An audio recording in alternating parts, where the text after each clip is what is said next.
como les decía, pueden sentirse tranquilas de ir pidiendo la palabra y comentando lo que quieran. Aunque yo, como ya hay un par de manos arriba, pero en principio les tiro así una idea como posible primer tema de conversación, que es qué opinan, y de paso para tener yo un feedback también acerca de esto, porque para mí me generó ciertas dudas cuando pensé en el hilo conductor. Dije, esto de trabajos extraños por ahí es medio cualquiera, porque, no sé, tal vez si estos 5 cuentos que yo les mandé, alguien los proponía y les decía, a ver qué tienen en común estos cuentos, sin la idea previa, a lo mejor era como, no tienen nada en común, son muy diferentes entre sí. Y la idea es un poco esa, ¿no? Que haya variedad. Pero bueno, a mí se me ocurrió ese hilo conductor y bueno, me interesa conocer del lado de ustedes cómo fue eso de decir, a ver con qué sale. Y en todo caso, si a partir de mi propuesta los cuentos finalmente eran más o menos como se imaginaron o pensaron que podían ser, o no. Así que bueno, Lili es la primera persona que levantó la mano.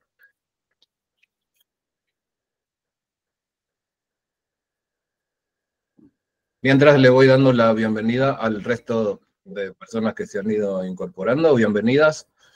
Gracias por... Buen día. Buen día. Hola, buen día.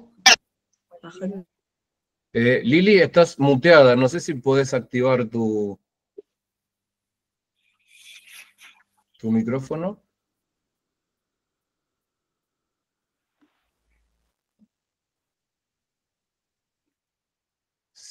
Si no, mientras, para aprovechar el tiempo, podemos Ahí ir... está. Ahí va, ¿Ahí se escucha? Ahora sí, ahora sí. Perdón, siempre tengo problemas para conectarme. ¿Qué tal? ¿Cómo va? Sí, yo quería comentar algo, un par de cosas. Me gustó la temática, igual que la vez pasada. Bueno, fue sobre gatos. Y esta vez de lo que vos decías, de si nos parecía, nos había gustado lo de las profesiones raras, diferentes. Y sí, a mí me gustó la verdad. Estos cuentos yo no los conocía y tenía algo bueno, el primero fue El cazador de orquídeas, que también me pareció bastante, cuando lo vi, digo, El cazador de orquídeas, ¿cómo puede ser eso? Pero después lo leí la historia y la verdad que sí, me gustó. Me pareció que Tamán bastante vengativo, pero puedo entender que su sobrino era como su hijo, ¿no? Muy preciado, entonces como que tenía mucho dolor.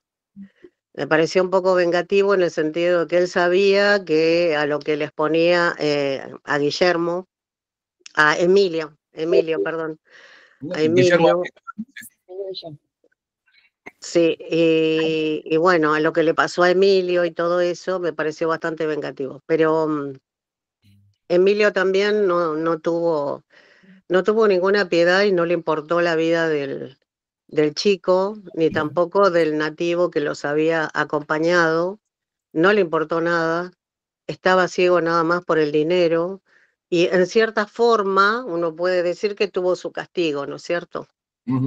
Pero creo que yo pensé también en el tema de la plata, porque él fue en realidad por el dinero, fue todo eso, su leitmotiv era el dinero. Pero creo que también lo peor que le puede pasar a Emilio, pienso yo, es perder la libertad. ¿Por qué? Porque Emilio iba de acá para allá, era un buscavidas, y entonces, claro, por la recompensa, por el dinero, iba buscando diferentes especies, digamos, especies de plantas y todo eso, y de repente pierde la libertad, o sea, él no se puede ir de ese lugar. Queda castigado a quedarse en ese lugar porque los médicos le dijeron que no se puede ir por lo que tenía, por el mal que tenía, y yo creo que ese es el peor castigo de Emilio, más allá del dinero que pensó que iba a ganar. Me parece que ese es el castigo de Emilio. Pero también hay otra cosa que les quería contar. con respecto a este cuento, y era que, bueno, tengo Instagram y justo en ese momento, bueno, yo dije, la vez pasada me tuve que leer todos los cuentos el viernes porque no pude por mis nietas y bueno, y el sábado tuvimos el virtual, ¿no? El encuentro. Esta vez dije, no, voy a tratar de leerlos más y tratar de profundizar un poco. Y en eso que estoy pensando en este cuento y lo volví a leer, me aparece en Instagram una historia, no sé si la deben conocer, que resulta que es un lord inglés, y este lord inglés es un cazador de plantas. Y esta historia es verdadera porque es de una persona. Y este lord inglés resulta que es de una familia que vive en un castillo en Inglaterra y que él es como un cazador de plantas porque él fue criado por su abuela y cuando tenía 3 años ya la abuela le enseñaba a, a sembrar semillitas, a sentir el amor por las plantas, por la botánica, ¿no? La abuela lo introdujo. Entonces, bueno, él era bancario y después, de más grande, lo que quería hacer era encontrar una especie que no fuera catalogada para ponerle el nombre de su abuela, homenajear a su abuela. Así fue que comenzó, voy a tratar de hacerlo breve. Estuvo por África, estuvo por Asia y cada vez que encontraba un espécimen diferente, entonces lo mandaba a Inglaterra. Mandaba semillas, mandaba plantas, todo eso. Hasta que llegó a México, en un cañón de México, que es más grande que el de Estados Unidos, le habían dicho, él hablaba poco español. Y después de ahí conoce a otra persona que también es inglesa y entonces le dice que por qué no van al tapón del Darién, que ahí hay orquídeas en los árboles, muchas plantas exóticas que no están catalogadas seguramente, que no son conocidas porque es una selva cerrada, en el tapón del Darién. Los nativos le dicen que no vaya porque ahí hay gente que entra y no sale nunca, y ellos van. Cuando van, los agarra la guerrilla, porque claro que ahí la gente común no entra, y están 9 meses ahí. Y Eh, encuentra finalmente la orquídea, ¿le puede poner el nombre de la abuela? exacto, sí, encuentra la orquídea, porque resulta que su sufrimiento fue porque lo maltrataban y todo, pero como estuvo 9 meses, lo dejaban que vaya viendo las plantas, que vaya sacando semillas, y él iba guardando, hasta que al final sí logra salir de ahí. Los de la embajada lo rescatan, porque los mismos extremistas de ahí, los guerrilleros, lo soltaron, hasta que termina, vuelve a su castillo, hace su jardín del mundo, porque era lo que quería, y entre las plantas que él había llevado, encuentra la orquídea que no estaba catalogada y le puso el nombre de su abuela. Bueno, Entonces me hizo acordar mucho eso digamos, del cazador, que existe en realidad y que uno cree que es algo muy exótico, pero sí. que sí existió de verdad y la verdad que me causó mucha sorpresa. Perdón que te interrumpa, Lili. No, está bien. Sí, Roberto Arlt estuvo en África, yo creo que lo contaba y basó muchas de sus historias en casos reales.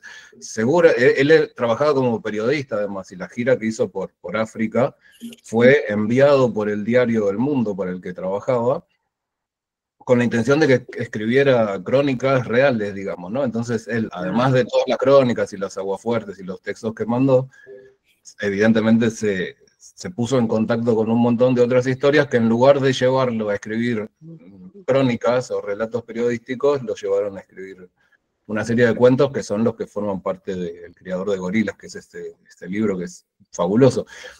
Y es mucho menos conocido que el resto de obras de Arlt.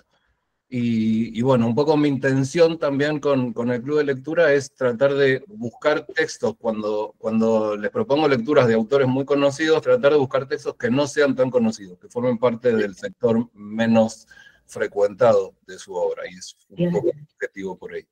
Lili, voy a seguir, le voy a dar la palabra al resto para que no sea Sí, tan largo, después en todo no hay caso problema, no hay con problema. vos.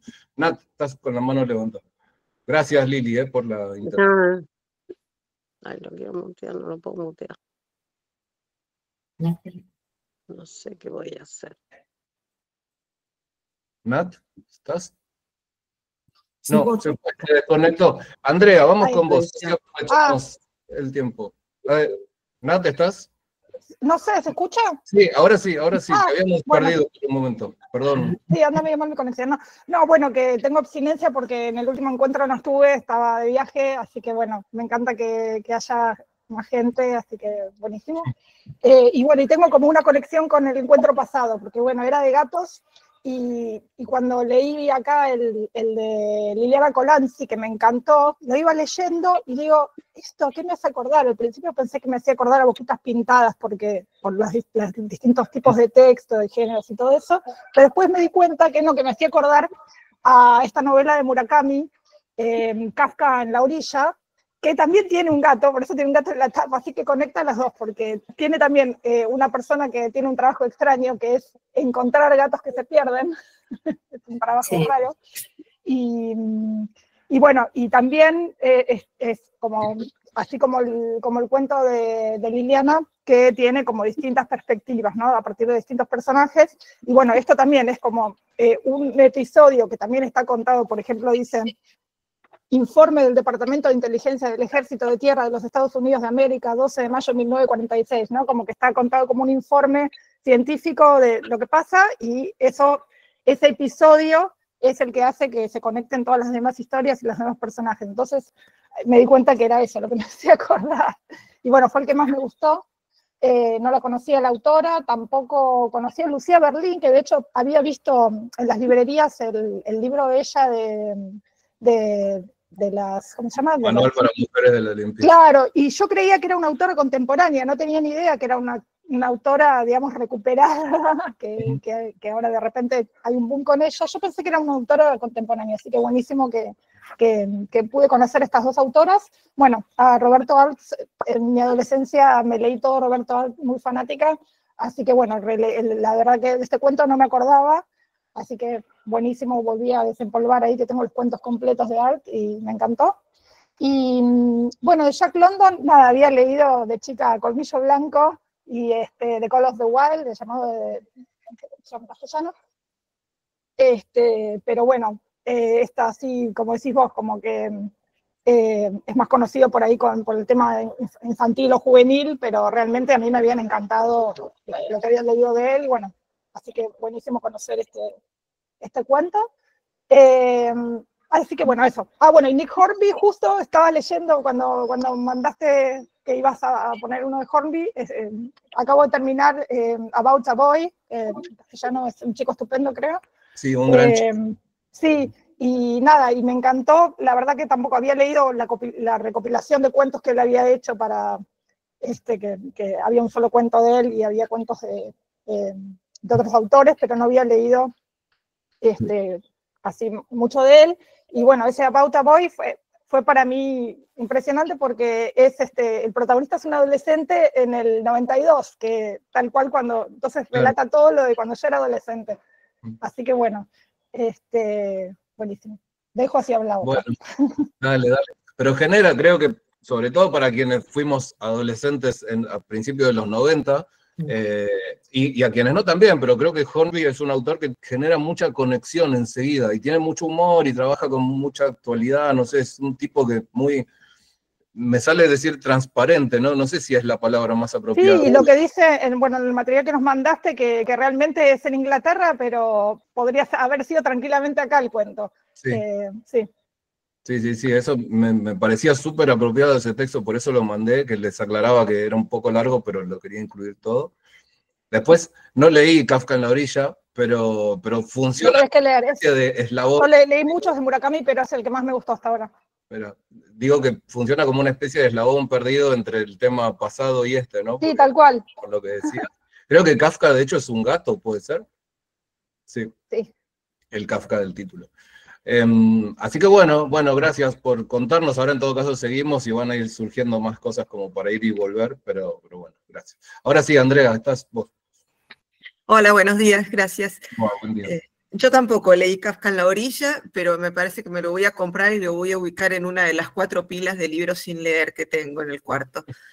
A mí el cuento de Colanzi me hizo acordar más humildemente a Quiroga con el almohadón de plumas, que al final tiene una voz distinta que explica qué es lo que pasó con el almohadón de plumas. Pero bueno, me encantó también Colanzi, con su perspectiva coral, y sí me acuerdo yo del accidente nuclear.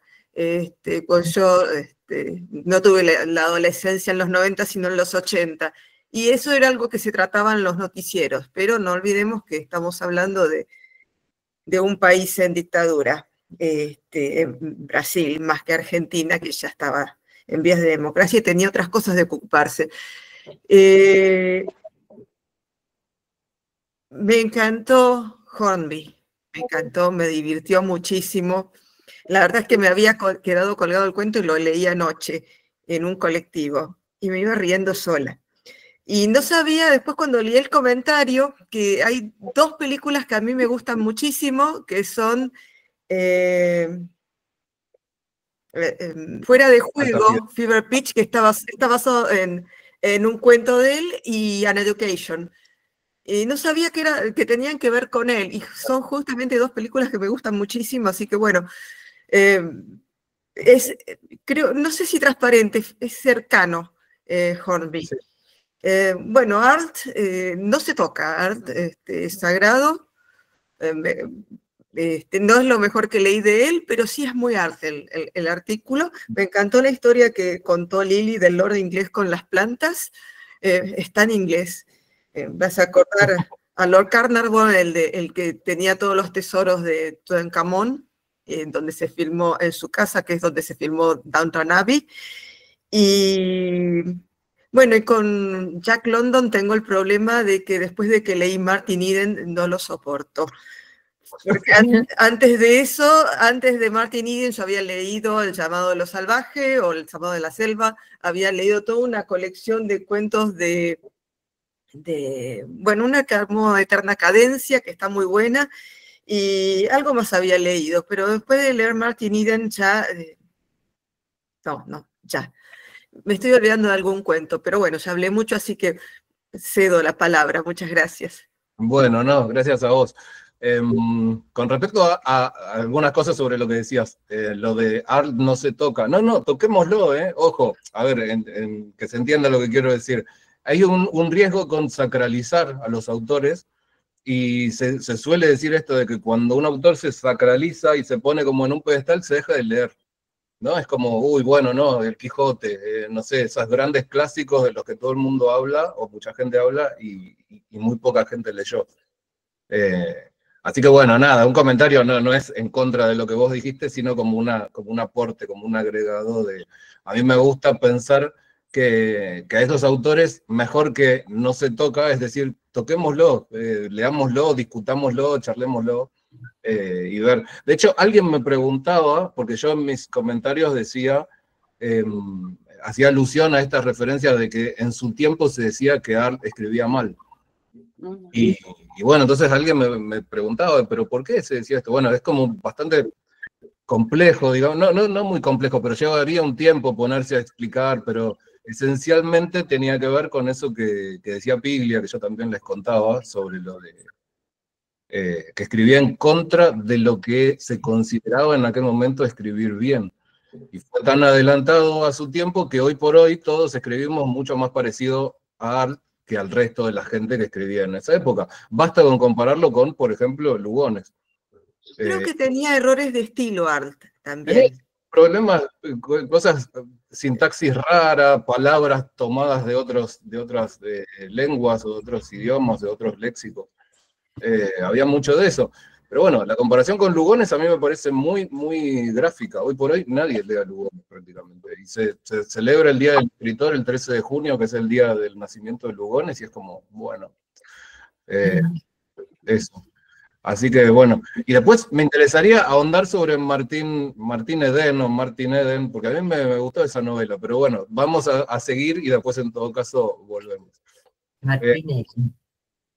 Es una novela muy autobiográfica de Jack London, ¿no? De London. Pero parece que es tremendo. Sí. Bueno, Julieta, Juli. A ver, Juli. Hola, ¿cómo andan? ¿Cómo va? Justo me sacaste la palabra porque iba a decir, sí, a Art se lo toca, y de hecho, como te comenté, no me gustó para nada el cuento. Ah, bueno, lo tocamos en otro sentido incluso también. Sí, negativamente, no, eso ya te comenté, que yo había leí novelas de él, me gustaron, este cuento me costó un montón, me produjo como mucho rechazo, después, bueno, le encontré la vuelta, pero dije, no, ¿qué pasa con Art? No. Pero bueno, no, yo en realidad levanté la mano cuando vos preguntaste qué nos había parecido el tema de la elección del hilo conductor de las profesiones, y bueno, a mí me pareció que está bueno, el tema de Liliana Colanzi, ese fue que ahí me perdí un poco en el tema de las profesiones, en la otra por ahí las vi como más, porque había una, digamos, en cada cuento como una profesión, en ese como que me perdí. Pero bueno, igual me parece que está bueno porque es como cuando uno da una consigna para escribir, es como un disparador. Y de respecto de los cuentos, el último el de Nick Horn, lo leí empecé hace un ratito a leerlo, me encantó, estoy riéndome sola, acá con mi mate, así que bueno. Y no sé, empiezo a comentar de algún cuento, ¿cómo hacemos? Sí, como quieras, contá algo, lo que quieras. Bueno. Algo que tengas para decir. Bueno, no, el tema, empiezo por el de Art, que yo lo que te había comentado, no sé si recordás, es que el tema de cuando se enoja, espera que voy a buscar mis notas, pues ya me olvidé. En el caso de cuando se matan al sobrino de Tamán, que yo la lectura como por ahí un poco diferente que había hecho, que el enojo no era por la muerte de Ajib, que era el sobrino, sino por el tema del entierro de que no había llevado el cuerpo, entonces no tenían un cuerpo para enterrar. Me pareció que iba por ahí el tema. Y que después busqué, digamos, qué importancia tenía. Bueno, la importancia del entierro en el Islam radica en la creencia de que el cuerpo es una creación sagrada y merece ser tratado con dignidad y respeto, bueno, bla, bla, bla. Que me pareció eso como una lectura como diferente a la que vos habías hecho, y bueno, eso lo quería remarcar. Y bueno, después tengo sobre otros cuentos, pero no sé, hacemos pasada y comento en otro momento. Bueno, gracias por contarnos. A mí esa lectura me había parecido muy interesante cuando me la mandaste, a mí ni se me había ocurrido. Y sí, sin duda que puede tener un peso. Alguien decía también, Lili creo al principio, que el problema no era tanto no poder ganar ese dinero que creía que iba a ganar, sino haber perdido la libertad. Hay toda una cuestión como múltiples interpretaciones que creo que precisamente se abren un poco por transcurrir la historia en un ámbito, en una cultura tan exótica, tan rara para nosotros, ¿no? Tan lejana a nosotros. Claro, pero yo lo relacioné un poco como el tema de los griegos, que para los griegos era peor el destierro que la muerte, digamos, ¿no? Y que las madres cuando iban, sus hijos decían, bueno, vení con el escudo o bajo el escudo. No había un punto intermedio, muerto o triunfante. Por eso digo, como nosotros por ahí tenemos una visión de lo que es la muerte, que obviamente esto de otras culturas es como que nos hace, uno, digo, debería preguntarse, a ver, porque yo la veo así, pero vamos a ir por otro camino, a ver, otra manera, digamos, de entenderlo. Sí. Por eso yo insisto con esto de transcurre me estoy olvidando ahora, ¿era Madagascar el país? Sí. Donde transcurre, bueno, digo, no tengo idea de la cultura de los Madagascar, no sé ni el gentilicio de la gente de Madagascar. Claro. Malgaches, ahí va, claro, gracias. Entonces, bueno, puede ser, por eso digo que yo lo planteo en modo duda, porque la verdad es que mi desconocimiento es minucioso acerca de la cultura. Claro, no, el mío también, pero digo como porque me parece interesante el intercambio, digo, hay uno, me parece más plantearse dudas que llegar a una respuesta. Sí, sin duda. Bueno, gracias Juli, después en todo caso volvemos y seguimos. Antonella. Hola, ¿qué tal? Buen día a todos. Buen día. Hola. Bueno, primero, gracias por este espacio, es la primera vez que estoy por acá. Hago un breve paréntesis como para decir algo de mí. No llegué a leer los últimos 2 cuentos. Me faltan 4 materias para recibir una facultad. Tengo un bebé de 1 año. Y este cuatrimestre no curso nada porque la pasé muy mal el pasado. me apareció la oferta del club de lectura y dije, uy, qué bueno, con esto voy a poder, que es liviano. Claramente tampoco.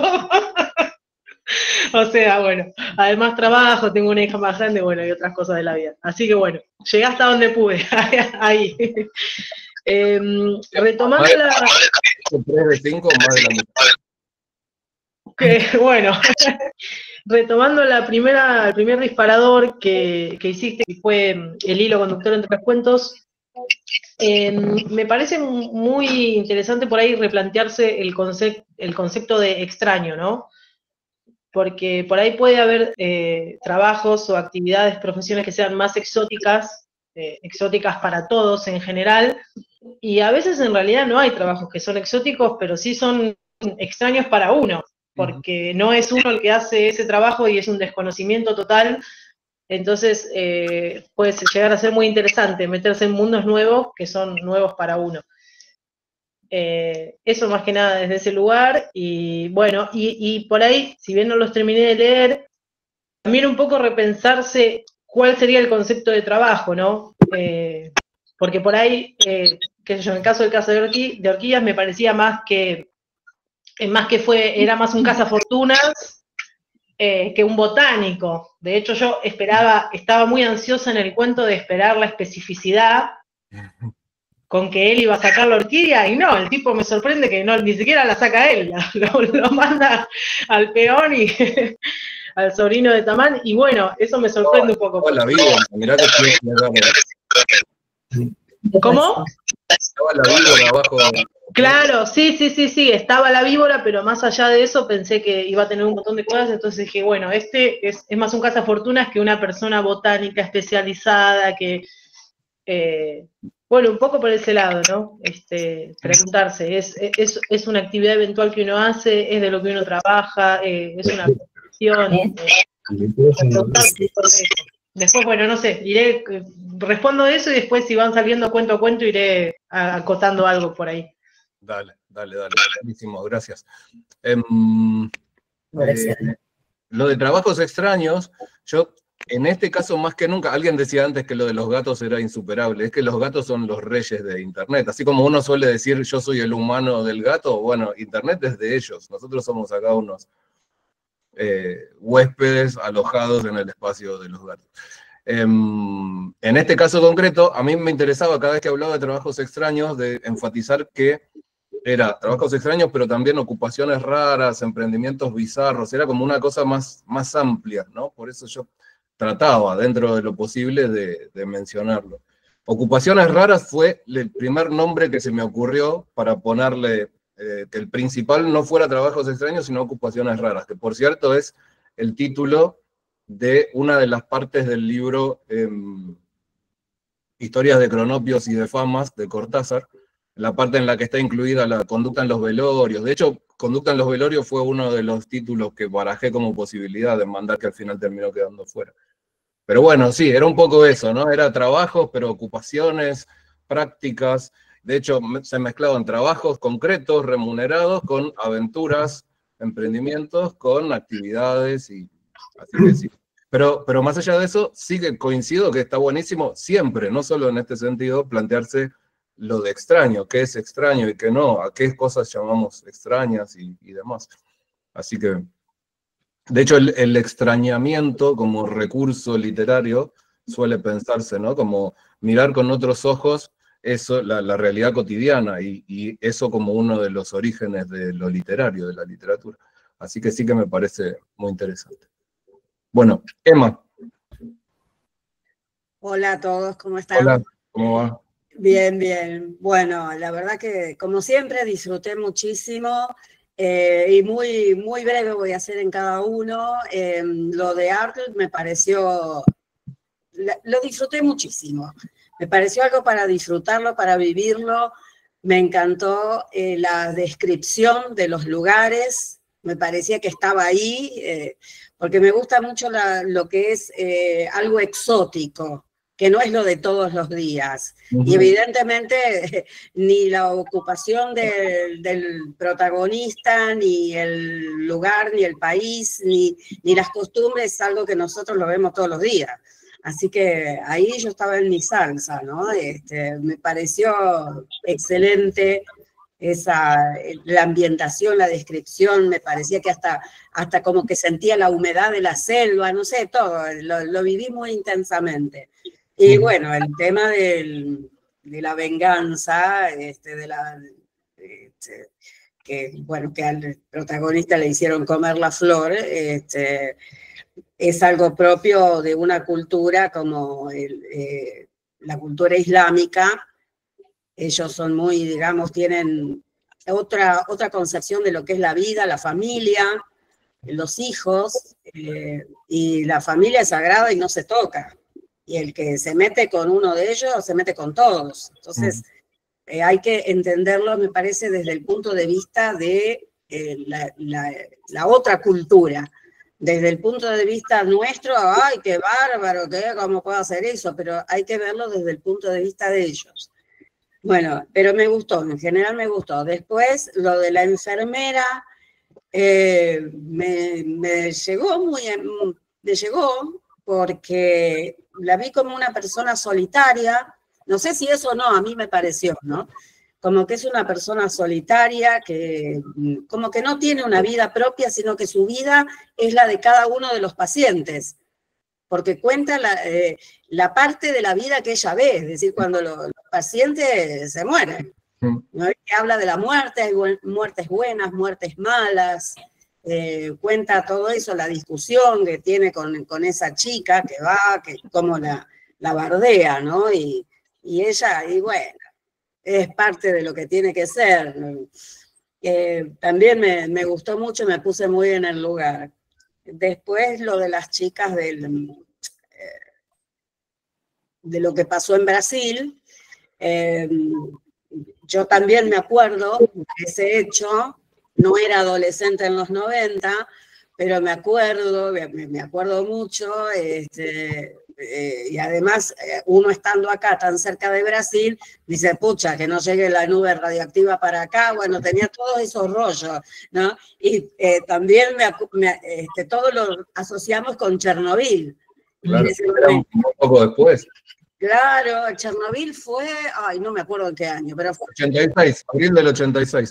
Y esto fue del 87. Y bueno, se decía que la nube radiactiva, que estaba por el centro de Europa, qué sé yo, y uno le da miedo a esas cosas, porque ¿qué defensa tenés? Ninguna. Y lo que más me llamó la atención de este cuento fue cuando las chicas van a pedir trabajo a un negocio que la dueña les echa flea, y después la llama, sale a la vereda y la llama, y las chicas dicen, bueno, cambió de opinión, menos mal. Ay, no, ustedes brillan en la oscuridad. Bueno, es así como, digamos que, como que no se conduele con lo de ella, sino que lo ve por el lado hasta frívolo. Porque yo creo que una persona que viene, vamos a suponer, de Chernobyl para acá, y uno no le va a preguntar si brilla en la oscuridad, ¿no es cierto? Bueno, yo sé de alguien que después de darse la vacuna contra el COVID se apoyó un clip para ver, ¿se acuerdan que decía que generaba como magnetismo, no sé qué? Sí. Bueno, y que se aplicaba un clip en la piel para ver si se había magnetizado. Y por cierto, Magnetizado es el título de una novela de Busquets, en la que el personaje, que es un asesino serial, un tipo basado en la realidad, también se sentía como magnetizado. Así que no es tan extraño. Capaz que no, ¿viste? Bueno, después a Jack London yo lo amo profundamente. Era muy chica cuando mi mamá me leía Colmillo Blanco, que me pareció excelente. Después El llamado de la selva también. Un poco triste, ¿no? Bastante, pero esas descripciones que él hace son fantásticas, son únicas, de esos lugares. Y además lo que me gusta es la vida personal de él. Era analfabeto completo, total, no sabía leer ni escribir hasta que a los 25 años se casó con una maestra. Y la maestra le enseñó, su esposa ya, le enseñó a leer y escribir. Entonces ahí él se dedicó a escribir. Y este cuento me pareció además trágico, porque el protagonista es un tipo que, para mí, no sé, ¿no? Vive en las nubes. Él saca las cuentas, pero, y bueno, sí, vendiendo esto, sí, en abstracto, que yo así, viste, y son $5.000, y no, ahora no son 5, son 18, uy, qué bueno. Bueno, pero no ve la realidad, no mide los riesgos, que los hubo y muchísimos, ¿no? Porque esos lugares así tan inhóspitos eran sitios visitados por aventureros, por gente que ya, digamos que no tenía más nada que perder, entonces la vida humana no valía. Y además lo riguroso del clima, y yo iba leyendo y decía, ¿cómo? Y los huevos no se rompen, pensaba yo, ¿no? Porque no llevaba madera, llevaba huevos. Bueno, después lo de Hornby, yo también me reí desde que empezó hasta que terminó. Me redivirtió, lo disfruté muchísimo y la verdad que una terapia leer algo así, digo, ¿a quién se le ocurre escribir algo sobre ese tema? Bueno, la verdad que, no sé, me pareció sumamente divertido y hasta una terapia, porque es terapia reírse, ¿no es cierto? Claro, claro. Sí, bueno, yo con eso me divertí. Bueno, yo creo que una de las funciones, una de las tantas funciones de la literatura es precisamente indagar en eso. Yo decía algo así en mis comentarios, indagar en esos resquicios de la vida de todos, y antes poníamos en cuestión la idea de extraño por los trabajos. Bueno, ser actor de películas pornográficas, de películas para adultos, es extraño en el sentido de que no es tanta gente y quien lo hace no suele ir gritándolo a los cuatro vientos, ¿no? Pero esa gente está ahí, existe. Entonces, a mí el principal hallazgo de ese cuento, o uno de los principales, es precisamente eso, ¿no? Haber tenido la capacidad de imaginar cómo sería esa situación, cómo sería que de pronto una familia común, de clase media, normal, que es una vida de lo más, me sale decir mediocre, pero no mediocre mal, sino normal, del montón. Bueno, de pronto se encuentra con una noticia como esa, ¿no? Debe ser extrañísimo, y creo que por ahí pasa, ¿no? El bisturí literario de Hornby como para analizar precisamente esa... Me encantó el personaje de la enfermera, la chusma del pueblo, que decía que era una garantía de que lo sepa toda la ciudad, era contárselo a ella o que ella lo viera. Me encantó ese personaje. Sí, sí. Así que, bueno, y también me voy a comprar el libro de Kafka en la orilla, yo ya lo apunté. Y la verdad que lo de los gatos es verdad, es insuperable. Fue, digamos, algo, y hay más literatura de gatos, pero sí, infinidad. Pero la literatura es de los gatos también, nosotros sí, totalmente. Desde Edgar Allan Poe para adelante, así que bueno. Bueno, muchas gracias, Emma. Un comentario así medio lateral que quiero hacer es, Emma también mencionaba El llamado de la selva, de Jack London, y esa traducción, El llamado de la selva, lo que menos hay en ese relato es selva, es el paisaje en el que transcurre es el mismo que las 1000 docenas, ¿no? Esa zona del Klondike, que se llama ahí en Canadá, y siempre me llama la atención que a alguien se le haya ocurrido ese título y que se haya difundido después. Es como El guardián entre el centeno, que le pusieron El cazador oculto, es la misma lógica de traducción rara. Bueno, pero aguanta El cazador oculto. La selva verdadera está ahí donde la humedad, donde el relato de Art que alguien mencionaba recién. Bueno, Anaí. Bueno, ¿cómo están? Hola. Para ser breve, bueno, Roberto Alt, me gustó el cuento, pero no me fascinó. En cuanto a los apuntes, lo tengo acá para no olvidarme, apuntes de la sala de urgencias, lo vi más como una crónica y a la vez este concepto de médico, no sé si hay algún médico en el grupo, el concepto de la vida y la muerte y cómo nosotros, supongamos que tenemos un accidente, nos quebramos una pierna para nosotros, uy, bueno, ahora no me voy a poder mover. Bueno, desde el punto de vista de los médicos y enfermeras, es una nimiedad. Ah, bueno, no, pero eso se arregla.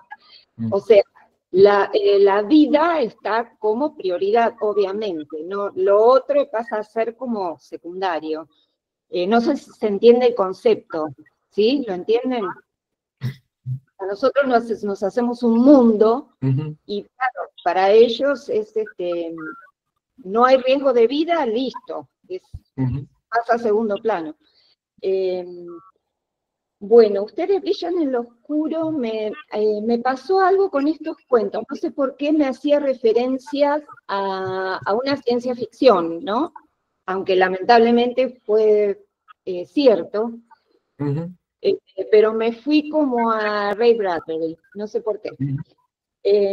Las 1000 docenas, ¿qué me pasó? Me encantó este hombre que vive en un mundo paralelo, y también me preguntaba, como mencionaron, cómo no se rompían esos huevos pasando por tantas vicisitudes, o sea, una cosa de loco. Eso, sí. Te llamaba... ¿Cómo? Ah, no escuché. Sí, creo que decía que le llamaba la atención que no se rompieran esos huevos. Claro. Bueno, tal vez sea una concesión que tengamos que hacer, el pacto que nos propone el autor es bueno, no sé, son como huevos medio súper resistentes, pero terminan pudriéndose, no se rompen, pero se pudren. Sí. Claro. Y sí, otra vez, en esas descripciones que alguien mencionó, que son con tanto detalle, en ciertos pasajes me parecía que estaba como leyendo a Dostoyevsky, ¿viste? Una cosa así, claro, me doy cuenta que lo físico, el paisaje, y el tema de la nieve, bueno, venía por ahí. Muy lindo, me gustó mucho. Y bueno, para mí la estrella de estos cuentos, obviamente, es mi hijo, nunca será una estrella. O sea, me pareció genial. Me pareció con ese humor inglés, que me encanta. No sé cómo será el texto original, pero en cuanto a la traducción, me gustó mucho, y todo este tramo del cuento en el que no se nombra al miembro masculino, sino que se dan rondas de palabras, eso, puntos suspensivos, vos sabés, puntos suspensivos. ¿De eso estamos hablando? Sí, bueno, me pareció espectacular. Sí. Así que nada, ese es mi comentario para ser breve. El hilo conductor, sí, obviamente coincido. No sé si son extrañas algunas profesiones u ocupaciones. Lo que pasa es que hay muy poca gente que se dedica a ciertas tareas. Y, por ejemplo, este tema, volviendo al último, de ser un actor porno, pensemos en antes de la tecnología y las redes sociales y todo eso, obviamente que era muchísimo más acotado. Ahora cualquiera, no será estrella, pero sube un video. Bueno, antes no, o sea, claro. Es genial. Bueno, eso es todo. Sí. De hecho, yo hablaba del consumo masivo que generó Internet, claro. que antes en los videoclubes estaba como ese rinconcito prohibido, donde nadie iba, entre comillas, sí que iba gente, ¿no? Pero uno lo miraba así como con cierto recelo, como que no podías mirar al que iba ahí, porque era que como... ningún otro viera que vos entrabas a Bueno, ni hablar, sí. Bueno, Jack London estaba muy cerca en el tiempo de Dostoyevsky. Es normal esa relación, es casi siglo XIX London, ¿no? Está justo en el filo del cambio de siglo. Claro. Así perdón, que sí. interrumpo, que eso que yo te había comentado, lo de Freud. Freud era Dostoyevsky era su brújula, por eso el comentario, bueno, que te había hecho, que ahora en un ratito lo digo. Sí, eran todos contemporáneos. Juli, porque después por ahí se pierde. Bueno, no, era lo que yo te había comentado, que cuando yo empecé a leer el cuento de Jack London, a pesar de que tampoco es mi estilo, me encantó porque era como leer los historiales de Freud, pero específicamente El hombre de las ratas. Voy a leer algo que escribí, así que es cortito, así no me pierdo.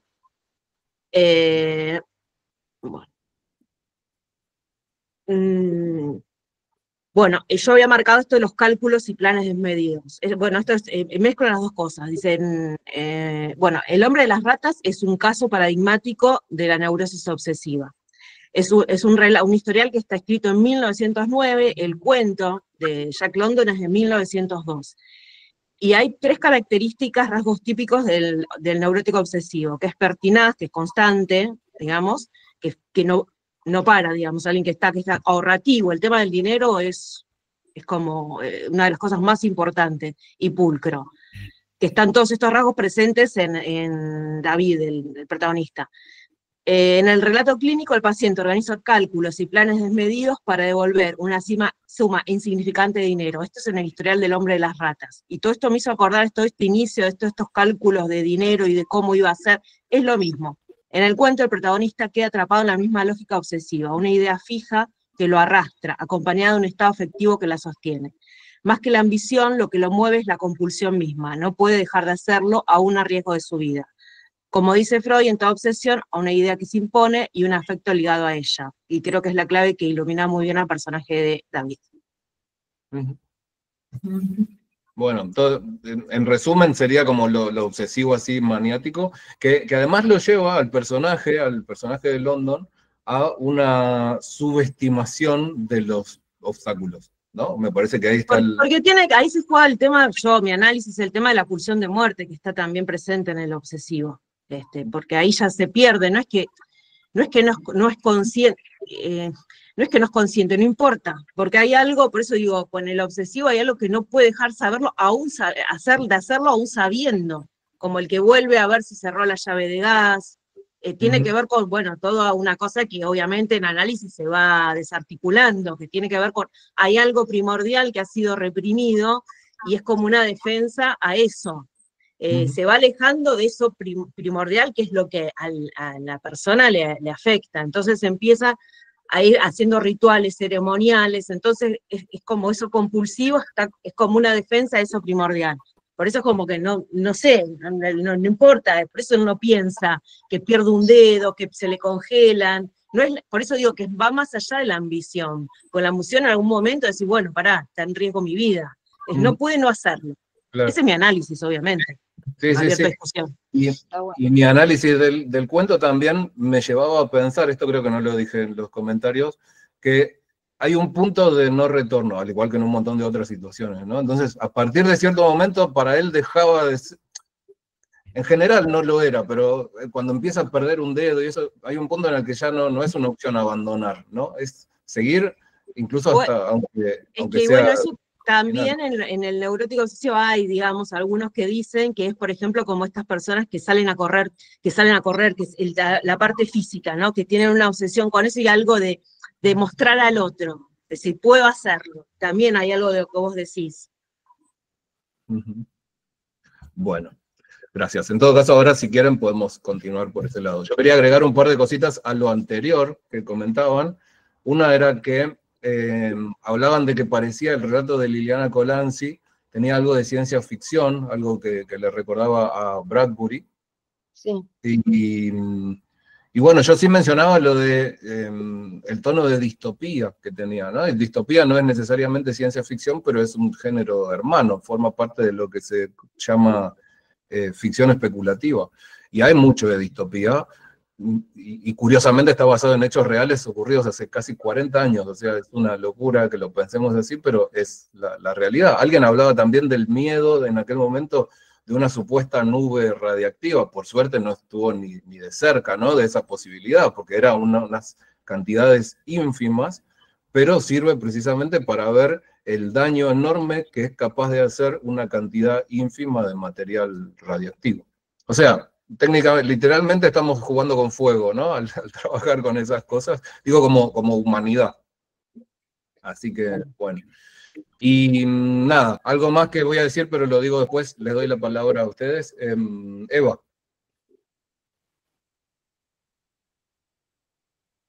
No, no te...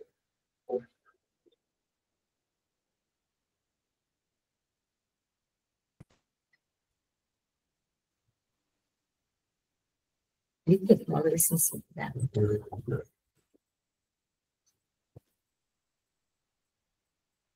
No, no te escuchamos, estás muteado. Nosotros estamos muteados, ¿no? No, ustedes no, a ustedes sí los escuchamos.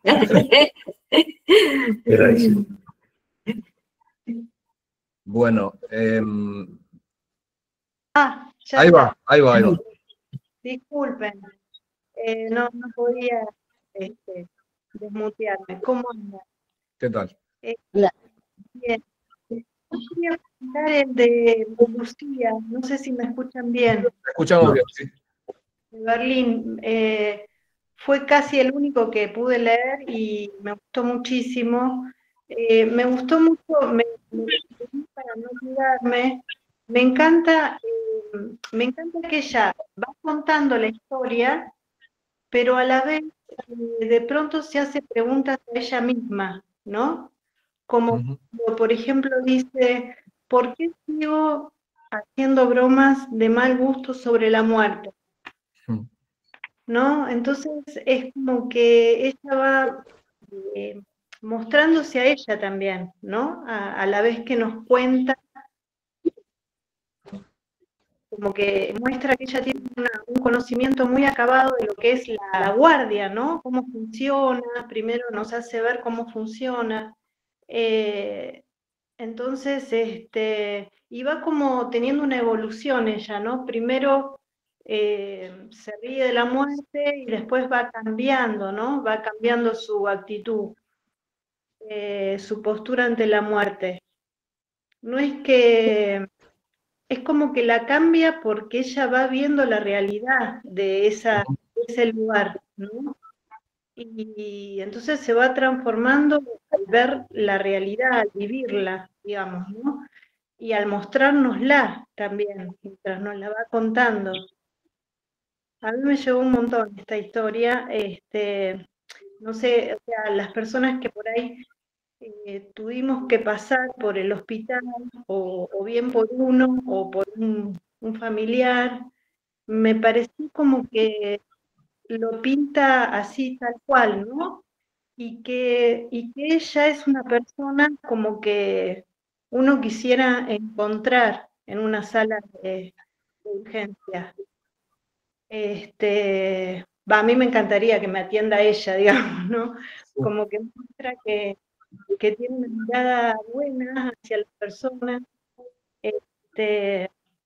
Bueno, hay una escena, perdona que te interrumpa, en la que va en colectivo y el hombre, que no me acuerdo del apellido, pero que el hombre ciego va y se le sienta al lado y le dice, hola Lucía, que de paso sabemos que se llama igual, que podemos pensar que medio es ella, ¿no? Pero ese acercamiento del paciente a ella habla un poco de esto, ¿no? De la sensación de cercanía que debía generar ella en ese lugar, y de confianza y de contención y de apoyo para los pacientes. Tal cual, tal cual. Y aparte que ella como que recontra empatiza con los demás. Vos fíjate que en un momento dice, por eso digo, ¿no? Ella a través de contarnos nuestra historia, nos cuenta que lo había notado en algún lado, que ahora no lo voy a encontrar, pero que ella dice, hace una comparación, como que mientras él está llorando, está llorando por su esposa que murió, ella está llorando por su soledad. En el mismo momento, digamos, ¿no? Sí. Me gustó muchísimo esto. Y después, claro, me encanta cómo dice las cosas, ¿no? Más que, además de la historia. Cómo se nota que tiene un conocimiento profundo del lugar, que pone a los demás, por ejemplo, en una parte, habla de los muertos de esa sala de urgencia, y la ponen en el mismo, digamos, nivel a su abuela. Te das cuenta cómo ella considera a los demás, ¿no? En el mismo lugar que su abuela, por ejemplo. Así que, y no, me dieron ganas de ella. Leí, vi porque a veces tengo problemas, estoy con el teléfono y bueno, no estoy con compu, y vi un audiolibro de un cuento de ella, no sé si es un cuento, Mamá se llama. También se los recomiendo porque me encantó. No sé si vos, Cristian, lo escuchaste. Ese cuento, no, creo que no lo leí, no. Pero sí tengo el libro y leí varios cuentos de ella y me gustan mucho. De hecho, pensando en próximos temas y cuentos para próximos meses, ya vi uno de ella y dije, ay, pero acabo de darlo, tengo que dejar pasar como un tiempito para no repetir, pero bueno, ya repetiremos. Lo último que quería decir es que lo que me gustó es que justo yo hace poco estuve como una búsqueda de crear como un nuevo trabajo para mí. Entonces me encantó esta idea de que hay tantos trabajos diferentes, que por ahí uno siempre está como en el mundo de uno, en el mundo de sus trabajos, como que hay ciertos trabajos, y hay tantos trabajos que es increíble. Y sí. Así que bueno, tené cuidado si te dedicas a cazar orquídeas en África, esas cosas, tené cuidado, pero bueno, sí, podemos pensar muchas variantes. Cuento lo que dije antes que se me ocurría y que tiene que ver precisamente con el cuento de Lucía Berlín, por esta cuestión de la relación con la muerte y demás, y perdonen que sea autorreferencial en este caso. Hace muy poco, una persona, un conocido que forma parte del club, aunque ahora no está, y que hace taller conmigo también, que es médico y da clases en la universidad, clases en la Facultad de Medicina. Y me contó que usó un cuento mío para un taller, no sé específicamente bien, pero tenía que ver con estas cosas. Y en este cuento que yo escribí, hay un chico que muere, lo operan y muere. Y hay un pasaje de un diario que él escribe, el chico, obviamente antes de la operación. Bueno, entonces me interesaba mucho el trabajo que podía hacer esta persona con el texto, un poco porque el texto era mío, pero en general también para ver las respuestas y demás. Y bueno, lo que me contaba, y lo traigo a cuento por esta razón, es que en general, bueno, cuando él les dio el pasaje del diario del personaje, y les preguntaba, y en ese pasaje habla de la futura operación, y entonces los alumnos después de leer ese pasaje tenían que opinar qué creían que pasaba con el personaje. Y dice que en un 100% de los casos todos creían que el personaje salía bien de la operación, que no es lo que pasa en el relato. Entonces, bueno, eso conversamos un poco sobre este tema y les leo un fragmentito de algo que me escribió por chat este hombre, el profesor. Me dice, las escuelas de profesionales de la salud tienen una relación muy ambivalente con la muerte. En los primeros años se prepara a la gente para atender problemas de salud y se da por sentado que siempre se triunfa. Al final de la carrera aparecen oncólogos o infectólogos que te cuentan desenlaces más duros, pero se habla muy poco de la muerte del paciente y de la propia. Se prefiere no pensar en eso y los chicos absorben eso. La mayoría de los que realizaron el taller, este taller que él dio, eran de los 3 o 4 primeros años. Y bueno, nada, me parece súper interesante porque son cuestiones que uno sabe como cosas generales, ¿no? Lo de la manera en la cual los médicos y en general los profesionales de la salud necesitan despegarse de esta idea, porque si no se deprimirían al segundo día, pero el desarrollo, la formación y cómo esa relación con la muerte va cambiando no es algo tan conocido, me parece súper interesante también. Y que aparece en el relato de Lucía Berlín, así que bueno, por eso les contaba esto. Así que bueno, muchas gracias, Eva. Después en todo caso podemos seguir. Alejandra. Hola, ¿cómo están? Hola. Hola. ¿Qué tal? Bueno, yo también curso los sábados, pensaba en esto que comentaban, que todos hacen muchas cosas, ¿no? Y por eso estuve ausente en otros encuentros y lamento haberme perdido el de los gatos, porque la verdad que disfruté mucho los cuentos, los leí y me encantaron también los comentarios. Y bueno, lo que quiero ser breve y comentar un poco lo que anoté y bueno, comenzando por el último cuento, voy a empezar del último al primero, digamos. Me hizo reír como a todos el de Hornby un montón y me hizo reflexionar cómo uno, yo tengo un hijo varón, chiquito, adolescente, y bueno, es como que uno se transporta a esas cosas y son cosas que uno nunca piensa, la verdad. Es una cosa que... Y cómo a veces sacarle dramatismo, ¿no? A ciertos eventos que en realidad es como decía la mamá, o sea, si estás a mi lado, tenés salud, llegaste bien por la noche, ya está, no importa otra cosa, no importa, no importa. Es verdad, no importa, un montón de cosas no importan. Y una vez se enrosca, ¿no? En ciertas cosas o con la enfermera chismosa, se va enroscando en esas cosas y en realidad no importa. Y me gusta mucho la salida que tiene ella, porque al principio pensé que ella se iba a quedar como un poco amedrentada, pero no, salió bien de la situación. Y después el de la sala de emergencias, la empleada, también estoy por ahí un poco autorreferencial, pero me hizo acordar porque yo en una época tuve un trabajo así de rutinario, y cómo se le encuentra el encanto, ¿no? A eso, a la pequeña rutina, al saber el detalle de todo, que a veces parece tan intrascendente, pero en el relato Lucía lo hace trascendente, digamos, como que tiene su encanto también, ¿no? Y lo que más me gusta del personaje es que es compasiva. Esto que decía Elba también, ¿no? Esa compasión, esa humanidad, que es... Creo que es aplicable a cualquier trabajo que uno haga y hoy en día cuesta tanto, ¿no?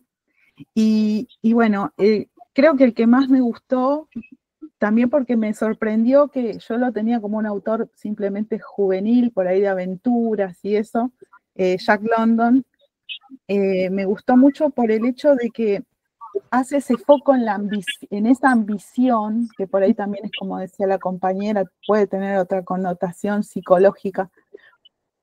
¿Por qué uno se deja llevar por eso, no? Y como que no importase otra cosa. Y es así, uno a veces se focaliza en un tema, no necesariamente sea ganar dinero, por ahí, no sé, contar un objetivo de estudio o de trabajo o algo, y es como que no hay otra cosa alrededor.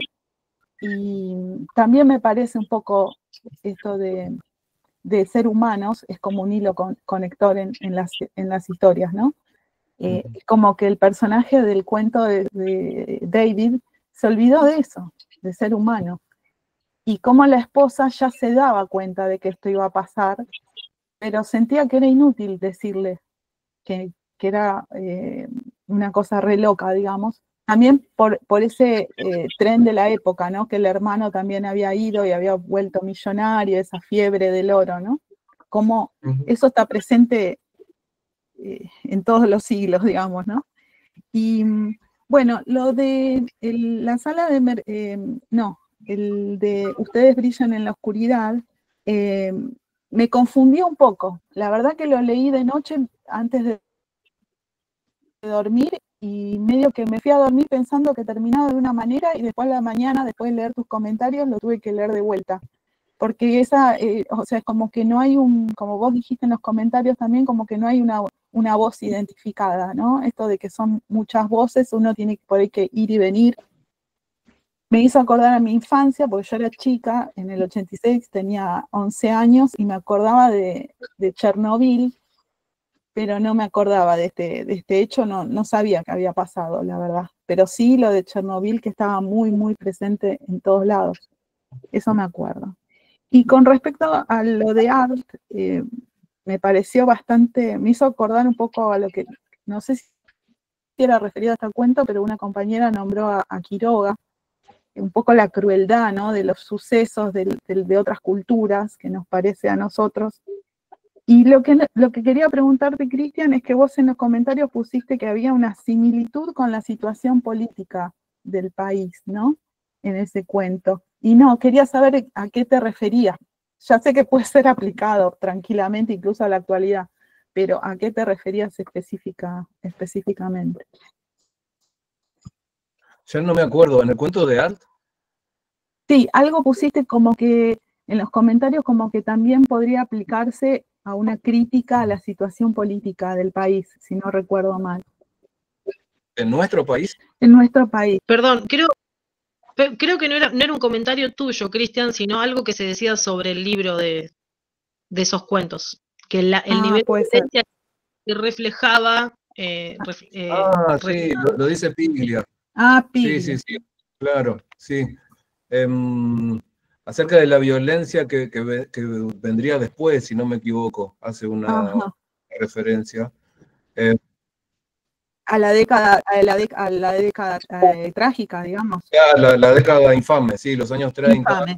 Sí, los años 30. Que de hecho es la década en la que empieza de un modo manifiesto ya venía de antes la violencia. Lo que empieza es el ciclo de dictaduras en ese tiempo y se prolonga hasta los 80.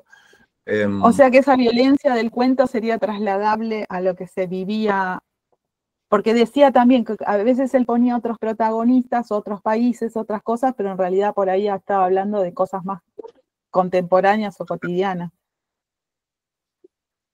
Sí, creo que tiene más que ver con eso, o como si de alguna manera la violencia de la sociedad en la que vivía Art, más allá de que la sitúe en ese momento en un país africano, se traslada a sus textos, se trasladaba a sus textos y aparecía, en algunos casos, como en sus novelas más conocidas, como en Los Siete Locos y Los Lanzallamas, de un modo más explícito y directo a lo que sucedía en Buenos Aires en ese tiempo, y en otros casos de una forma más indirecta, ¿sí? En un espacio que precisamente por ser diferente al nuestro, le permitía mostrar la violencia de una manera mucho más abierta, ¿no? Y explícita, como la del tipo que obliga, bueno, los muertos claramente, el tipo que lo come el cocodrilo, ¿no? Uno de los empleados estos que se lleva, y después la otra que no lo mata, pero lo obliga a tragarse una orquídea, una planta. Me parece que va por ahí la cosa, sí. De hecho, alguna vez escuché en relación con esto también, y estuve a punto de ponerlo en los comentarios y dije no, porque por ahí no se entiende bien, porque es como para tomarlo con pinzas, porque es una metáfora sobre todo, ¿no? No es algo que hay que pensarlo de forma literal. Pero en Los Siete Locos, en la historia de Los Siete Locos que termina en Los Lanzallamas, los personajes que sobreviven y que de alguna manera ganan son el astrólogo y Hipólita, la renga, no me acuerdo bien de qué otras maneras la llaman. Hay quien hizo la comparación con lo que sucedió hacia los 70 en Argentina, que los que sobreviven y terminan imponiéndose hasta que se les acaba son López Rega e Isabel. Isabel había sido bailarina, corista, entonces aparecía la comparación con Hipólita, y López Rega era el brujo con el astrólogo. Entonces hay como una especie de visión. Todo esto, insisto, hay que tomarlo con pinzas, no estoy diciendo nada supersticioso, sino pero sí como... La realidad supera la ficción. Algo así, como si la literatura de Art hubiera tenido tal capacidad de retratar la realidad que se hubiera anticipado, ¿no? Que hubiera anticipado lo que iba a venir. Un poco como ahora pasa con los tweets de Carlos Busquet, a quien ya nombré antes por Magnetizado. No sé si están más o menos al tanto de que Busquet murió en 2023, pero escribió durante mucho tiempo en Twitter tweets que hablan de política y parece que estuvieran hablando de la realidad actual, ¿no? Es una cosa de locos y todos los días hay gente que retuitea eso y de pronto un tweet de 2013 que dice hay que separar al Estado de tu hermana, literal, lo dice así. Y entonces decís, no se puede creer, porque está narrando la actualidad con tweets de hace 5, 8 o 10 años. Y un último comentario que quisiera hacer es que cómo se nota, ¿no? En esos dos cuentos de la orquídea y el de Jack London, qué difícil que es estrangular la ambición, ¿no? se nos va la vida a veces, o en esa obsesión, como decía Julieta también, Sí. que se nos va la cabeza en eso, se nos va la salud, se nos va el tiempo, se nos va todo. Y cómo rescatarse de ahí, ¿no es cierto? Sí. Ni hablar, ni Eso hablar. Y lo saludable que es cuando tenemos la capacidad o por algún motivo logramos salir de ahí y decimos, menos mal que salí, ¿no? Estaba invirtiendo todo mi tiempo, toda mi energía, toda mi vida en busca de eso, que menos mal, porque era ir a morirme al África o al Yukon por nada, ¿no? Entonces, está bueno cuando lo podemos ver, hay que está muy valorar. bueno, está muy bueno. Bueno. Sí. Bueno, gracias. Muchas gracias a vos, Alejandro. Lidia, es tu turno, y fíjate que, perdón, pero te muteé, te desactivé el micrófono porque se escuchaba un eco y pensaba que por ahí era tu caso, que después yo les escribía en el chat que si es posible cerrar los micrófonos mientras habla otra persona. Perdonen, pero porque si no a veces se escucha un ruido de fondo y demás que si suena cerca de nosotros no nos damos cuenta, pero después genera como un zumbido molesto acá en el Perdón. Ni siquiera sé si eras vos. Bueno. Perdón, yo que te lo hice sin preguntar. Bueno, buenos días. Yo voy a hablar, cuando leo me gusta mucho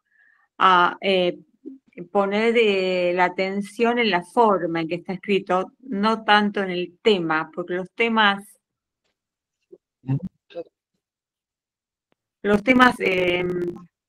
hay muchos y a veces se repiten los temas universales, pero Roberto Arlt, por ejemplo, a mí me encanta cuando con ese cinismo que tiene, esa forma de describir a los personajes y a la vez burlarse de ellos, porque como estaban hablando antes, él como que tiene una mirada negativa de la sociedad, ¿no? Como que él ya no tiene esperanzas en la sociedad.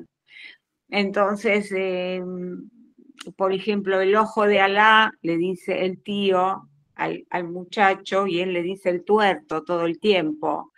Y así es la escritura de Arlt.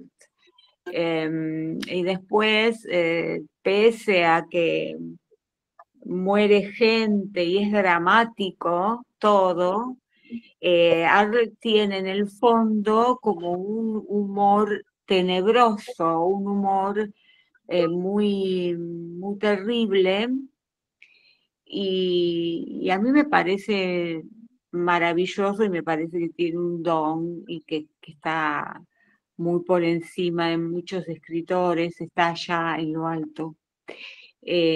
Para el que le gusta ese tipo de escritura, por supuesto. Y después, Jack London también creo que es un gran escritor, y cómo escribe, cómo relata todos esos sucesos, cómo hace como es un relato épico, y él es en sí mismo, él es un héroe cuando se quita la vida, termina siendo el héroe al quitarse la vida, porque es todo una odisea la que su camino, y donde van muriendo todos y él queda vivo y se arrastra hasta llegar. Y como no consigue, se mata. Bueno, eso me pareció dramático. Y los otros cuentos no me parecieron muy... me divertí mucho con el del actor porno, y me gustó mucho cuando la madre está buscando a quién salió el hijo, de dónde heredó, y no había sido de su marido, había sido de su padre. Pero le hizo creer a la vecina que había sido del marido la herencia. Por eso le dice: ¿por qué te crees que ando siempre tan contenta? ¿No? Y eso también me causó muy, muy graciosa. de la enfermera, como alguien dijo también, me pareció una crónica, no vi mucho vuelo ahí, pero bueno, nada más eso. Me quedo con el Roberto Arlt, antes que nada, más que nada, y de Jack London, gran literatura. Bueno, yo antes cuando alguien había dicho que le parecía una crónica, el texto de... no me acuerdo si cuál de los dos, porque los dos tienen un aire de crónica, el de Lucía Berlín y el de Liliana Colanzi. Y mi pregunta era si el hecho de que pareciera una crónica les parecía positivo o negativo o no, u otra cosa. En tu caso, Lidia, claramente no te parece positivo que parezca una crónica. Siendo que la crónica como género tiene mucho éxito, ¿no? Se lee y se comenta mucho últimamente. Pero bueno.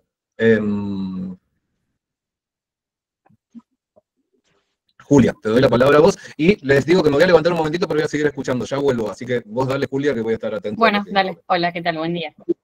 Bueno, es la primera vez que participo, así que gracias por la propuesta, y me es bastante valioso escuchar los comentarios del cuento porque escucho cosas que yo no había visto o no había percibido, pero quería contestar brevemente a la pregunta inicial del hilo conductor. Y me pareció muy interesante eso de que si hubiéramos recibido los cuentos sin la consigna o sin la temática, si nos hubiéramos dado cuenta. Yo creo que no, definitivamente, porque, no sé, por más de que en algunos cuentos es evidente el trabajo extraño, como Cazador de Orquídeas, por lo menos en esta época, en el resto creo que no. Y no sé, planteo como que sería un buen ejercicio si alguna vez tenés ganas de enviar cuentos y que el hilo conductor lo sepa solo vos y a ver si alguien lo saca, pero no sé. Sí, suscribo, estaría buenísimo. Pues me gustaría a mí tratar de adivinar, sé que no lo haría, pero estaría bueno. Y lo último también de las profesiones extrañas, creo que es muy común en esta época que existan. Probablemente existieron todo el tiempo, pero a mí me pasa ahora que incluso teniendo profesiones o, bueno, formaciones tradicionales, la mayoría de las personas tenemos que explicar qué es lo que hacemos. Que si damos solo el título de nuestra profesión o nuestro cargo en un trabajo, lo que sea, no alcanza. Es como que la gente te pregunta, bueno, ¿y qué haces? Así que, nada, después los cuentos me gustaron bastante, pero quería hacer comentarios sobre esto y no sacar más tiempo. Así que gracias. Bueno, justo volví. Me parece súper interesante la idea de plantear como una especie de juego una serie de cuentos y ver qué sale. No es tan práctico para promocionar el club. No, es verdad. Igual si lo pones en la propuesta quizás sí, no sé, voy a mandar 5 cuentos y tienen que adivinar el hilo. Puede ser. Bueno, lo voy a pensar en algún momento. Y respecto a esto último que señalaba sobre lo extraño de muchos de nuestros trabajos en general, sí, hay algo de eso porque el mundo cambia muy rápido. Creo que sí, cambia ahora más rápido, la tecnología cambia muy rápido y eso hace que surjan muchas cosas nuevas. De hecho, uno lee a veces las ofertas laborales llenas de palabras que no tenés ni la menor idea de lo que son, no solo porque muchas veces están en inglés, sino porque no llego a darme cuenta ni siquiera para qué rubro, para qué ámbito laboral es esto que están pidiendo, ¿no? Sí, o esto, incluso cuando vos charlas con alguien, no alcanza con que te digan a qué se dedican, ni qué haces. Claro. Sí. De hecho, para mí es un misterio la consultoría. Cuando alguien me dice, trabajo en una consultora, soy consultor, bueno, ya lleva décadas eso existiendo y yo sigo sin tener muy claro qué hago. Eso debe estar a propósito. Bueno, muchas gracias. Andrea. Se me olvidé. Sí, respecto de esto del mundo del trabajo, como estamos en un fin de época, realmente creo que estamos ante un nuevo mundo que se abre, que no sé qué características va a tener, ni si me voy a dar cuenta de cómo es, ¿no? Como ahora que uno mira la Edad Media y se da claramente cuenta de las diferencias, bueno, no sé si estoy en la nueva época o el fin de la vieja todavía. Y tantos oficios que desaparecen, qué sé yo, pienso un relojero, ahora nos parecería rarísimo encontrar un relojero, es más difícil que un consultor, creo. Y Pero bueno, cuando yo era chica era algo que estaba en el libro escolar, el relojero. El moro del Claro. relojero tenía en la revista Vichy, que qué sé yo, ahora no existiría. Y, El mono conductor viene ahora en la Chica.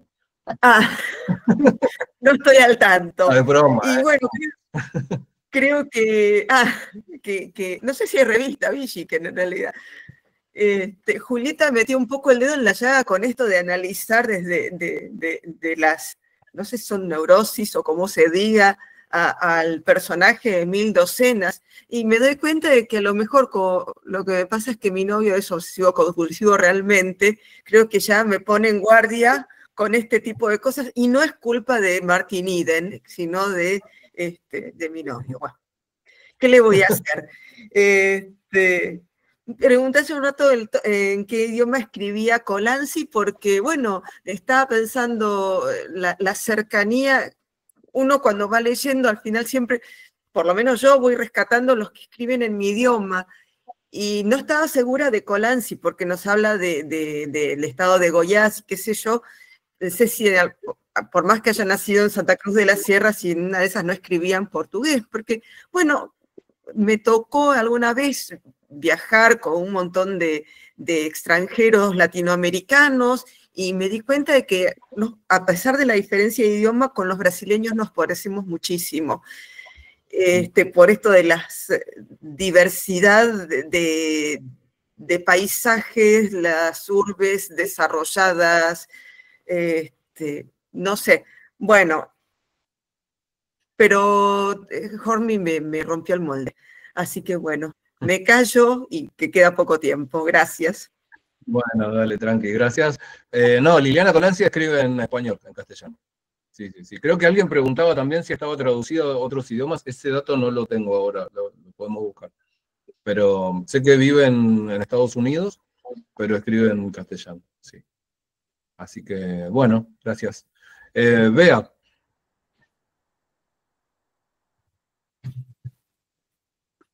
Sí, hola. Bueno, la verdad que entre todo lo que se dijo ya voy a tratar de ser como muy puntual para no repetir nada y porque es tarde, de los cuentos. Que, bueno, por ejemplo, no sé, en el tema de la enfermera, me parece que una cosa que quedó en el tintero es una mirada de ella hacia los parientes de la gente que está enferma o que se muere o que es atendida en la guardia, y bueno, y las distintas actitudes, los gitanos que lloran, gritan, otros indiferentes, otros que se van a tomar un café y que no les importa nada. Bueno, eso también me llegó, digamos, como, bueno, eso, ¿no? O sea, tenés al tipo ahí enfermo en una cama que no sabe si vive y si muere, y bueno, y la actitud de todos los que te rodean. En el cuento en el último, de la estrella porno, una cosa que rescato también es que era una familia que hasta ese momento que llega esa noticia de que el hijo es estrella porno, no tenía prácticamente comunicación. De hecho, ya dice, en mi casa se habla un montón, pero se ve que hablábamos de cosas que no eran importantes, ¿no? Y que como esto que pasó con el recibir ese video les dispara como o sea, o acá hablamos, ¿no? Y cómo les dio como salud como familia, ¿no? Poder, bueno, intercambiar, decir lo que sentían con respecto a ese tema, los enojos o lo que sea, que se ve que hasta ese momento no existía como comunicación dentro de la familia. Esto con respecto a este cuento, y con respecto al cuento de Colanzi, bueno, no puedo... Aclaro que yo acá soy como una infiltrada porque no vengo del mundo de las letras ni nada que ver, vengo de las ciencias duras. Entonces, bueno, no tengo ni la capacidad que tienen todos, aprendo un montón, no sé nada de géneros, de estilos, puedo comprar autores, ni situaciones como hacen la mayoría, pero bueno, no puedo dejar de aclarar por mi formación que la gente que está expuesta a radiación no brilla. Entonces, fosforescencia es otro fenómeno físico. Y que si bien el cuento para mí fue toda una fantasía por esto, porque, bueno, nadie brilla, porque son solo con detectores de partículas, podés detectar brillos y eso. Me gustó mucho como este enfoque de alguna manera, la falta de información en la gente, la ignorancia, las habladurías, el de boca en boca, hace como que estas creencias que se disparen, de alguna manera está buena la analogía con el tema de las vacunas, ¿no? Se disparen, digamos, y que eso es lo que ella muestra, o sea, lo que cada uno pensaba o la superstición, y que muchas veces pasa frente a muchas catástrofes, cosas como esas, ¿no? Y también no puedo dejar de decir que, digamos, los accidentes con el de Chernobyl y no son comparables, porque Chernobyl era un reactor nuclear, o sea, cuyo combustible era el uranio, que es un material altamente radiactivo y que la vida, digamos, tardan millones de años en seguir desintegrándose radiactivamente. En cambio, los elementos estos de medicina tardan entre 5 y 30 años en desintegrarse y son mucho menos nocivos y eso, ¿no? Bueno, quedo ahí porque si no me pongo a decir cosas que nada que ver. Gracias. Sí, por eso yo marcaba la diferencia con esto de que esto era de hecho dicen de algo que parece un dedal, ¿no? Una pieza, dispositivo que parece un dedal. Así que es casi literalmente un botón de muestra de lo que... Digo yo sin tener idea, yo no vengo de la ciencia dura ni nada de eso, pero... Claro. Sí, nada que ver, los elementos también, lo que pasa es que fue una negligencia descomunal a nivel médico de estas sustancias que se usan en medicina y la verdad que son muy útiles y curan un montón de enfermedades o sirven para diagnósticos, una negligencia enorme haberla dejado tirada así y expuesta a que cualquiera lo agarre, ¿no? Eso fue. Claro. Bueno, y una cosa, eran puras habladurías en el cuento, pero en el cuento no se dice que nadie brille en lo oscuro, era justamente lo que se dice, lo que dice la gente, y termina con esa escena en la que lo presentan al pobre tipo como un fenómeno de circo, de feria, que supuestamente el cuento termina en el momento preciso, cuando va a apagar la luz, pero yo decía en los comentarios, si llega a brillar es por algún truco de magia, no porque brille de verdad el tipo que no va a brillar. Eso, y una cosa que me parece muy bueno que hayas destacado, porque no lo habíamos dicho, es la mirada del personaje de Lucía Berlín sobre las familias, y a mí me encantó la reivindicación que hace de los gitanos, tan menospreciados muchas veces por esa clase de actitudes justamente, ¿no? Y que si bien en algún caso, bueno, pueden ser ruidosos, puede ser lo que sea, pero para el lugar que les da ella en el relato y eso de dejarlos a los chicos, a los niños que jueguen y que no estén como, no obligarlos a sentirse mal, me encantó, me pareció muy dulce, muy tierno y muy apropiado también. Así que bueno, gracias, Bea. Estamos sobre el tiempo, si les parece bien, que nadie nuevo levante la mano y terminamos con la ronda de quienes han pedido la palabra hasta acá y bueno, tratamos de no pasarnos demasiado con el tiempo porque todos tendrán sus ocupaciones, pero seguimos un ratito más quienes puedan. Emma. Sí, yo muy breve. Lo que me llamó la atención en el cuento de Colanzi es la gente de ahí del pueblo, casi al final, cuando, bueno, todos han muerto, los más conocidos, digamos, han fallecido, y hay una escena donde a la nenita, que le entierran los juguetes aparte, algo así, como que la reivindican como una santa, como la santita, y todos le piden y que se perdió el chanchito, y que apareció, le rezaron a la santita y apareció.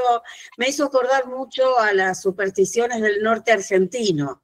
En el norte argentino también es así, cuando fallece una criatura, que es la muerte del angelito, que hacen todo una escena, ¿no? Hacen todo de bailes, y porque falleció, porque se fue un angelito.